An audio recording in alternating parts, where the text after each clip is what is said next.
পোলাও মাংস দেখে অনেকেরই মনে হতে পারে আমি কোনো অনুষ্ঠান বাড়িতে এসেছি, বাট অনুষ্ঠানটা ছিল বোনঝি আমার উচ্চ মাধ্যমিক পরীক্ষা দিয়ে এসেছে, তাই খাদ্য যত্ন তো করতেই হবে।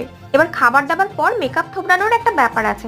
আসলে পাশে একটা পার্ক আছে, ভেবেছিলাম যাব, গিয়েওছি, কিন্তু ওই যে কপাল আমাদের যা ভালো, পার্কের আসল জায়গাটাই খোলেনি। না না, আমরা কিন্তু একদমই হতাশ হয়ে পড়িনি।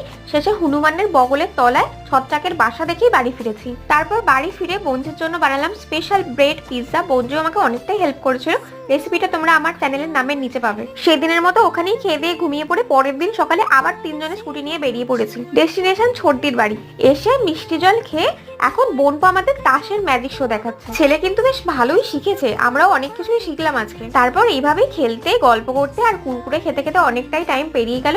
আবার চলে এলো খাবারের ডাক। ভাত খেয়ে 14টা লোকের পরনিন্দা পরচর্চা করে তারপরেই আমরা বাড়ি ফিরেছি। আজকের মিনি ব্লগটা এখানেই শেষ। এরকমের মিনি ব্লগ দেখতে চাইলে সাবস্ক্রাইব করে নিও।